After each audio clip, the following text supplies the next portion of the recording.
আমি তাদেরকে বোঝাতে চেষ্টা করেছি যে আইনের কিছু বিষয় রয়েছে, আমরা যাই করি না কেন সেটা আইন দ্বারা নির্দিষ্ট হতে হবে এবং এই বিশ্ববিদ্যালয় পরিচালনার জন্য নির্দিষ্ট আইন রয়েছে এবং সেই আইনের মধ্যে থেকেই আমাদের যে ইনকোয়ারি কমিটি, অত্যন্ত কম্পিটেন্ট ইনকোয়ারি কমিটি, তারা সেই আইনের মধ্যে থেকেই তারা সুপারিশ করবেন বলে আমরা আশা করছি এবং সুপারিশটা পাওয়ার সাথেই আমরা চেষ্টা করব যত দ্রুত সেটা কার্যকর করা যায়।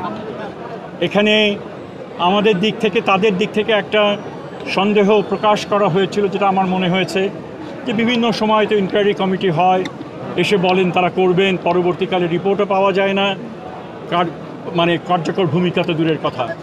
আমি তাদেরকে নিশ্চিত করেছি এবং তারা কেউ ওনারা বলেছেন এবং সঙ্গত কারণেই বলেছেন যে শাহজালাল বিশ্ববিদ্যালয়ে যখন তাদের অনশন ভাঙা হলো তখন পরবর্তীকালে তো তাদের জন্য কিছু করা হলো না। আমি বলেছি যে তিনি যেটা করেছেন, কেন করেছেন সেটা আমরা জানি না, আর সেখানে ছিলেন রাষ্ট্রের হয়ে তিনি প্রতিনিধি একজন, তাদের চেতনায় উজ্জীবিত একজন বুদ্ধিজীবী হিসেবে, যার উপরে অনেকে আস্থা রেখেছিলেন যে তিনি হয়তো কথা রাখবেন এবং তার কথা ডেলিভার করবেন, সেটা তিনি করেন না, এটা তার বিষয়, এখানে আমার কিছু বলার নেই। আর আমি এখানে নিজের দায়িত্বপ্রাপ্ত উপদেষ্টা হিসেবে আমি তোমাদের কাছে এসেছি।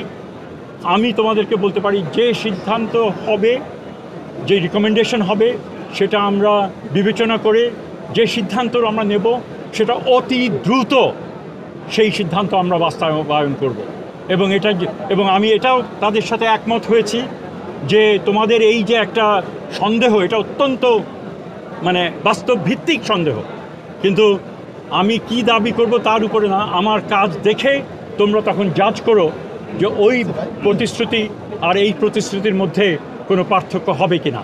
আমি আর কোনো প্রশ্নের উত্তর নেব না, আমার আরেকটা প্রোগ্রাম আছে, সেখানে আমার যেতে হবে ফরিদপুরে।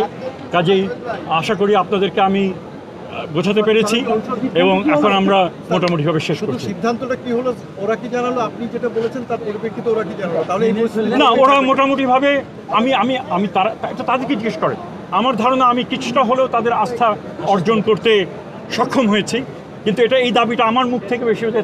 তাদেরকে বলেন যে উপদেষ্টা আসলো কি মনে হয়, অবভিয়াসলি সেখানে তাদের হয়তো একমত তারা থাকবেন না, কিন্তু আমি আবার এটাও বলেছি যারা বেশি অসুস্থ হয়ে গেছে যে তোমরা যেহেতু বাকিরা তোমরা তো করতে চাচ্ছ না, অনশন ভাঙতে চাচ্ছ না, কিন্তু যারা অনেক অসুস্থ হয়ে গেছো তোমাদের এটা তো অব্যাহত রাখবে অন্যরা, কাজে তোমরা অন্তত পক্ষে একটু পানি খাও, তোমরা নিজেদেরকে সুস্থ করে তোলো। কারণ তখন তারা বললো যে না, তারা সেটা করবে না, এটা তাদের।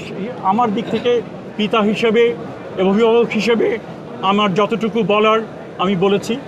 আমি খুশি হতাম যদি তারা আমার কথা মেনে নিত, আবার আমি এটাও বুঝি যেই বাস্তবতার প্রেক্ষিতে তারা করছে এটা তাদের অধিকার। Thank you. কতদিনের মধ্যে সিদ্ধান্ত আসতে পারে?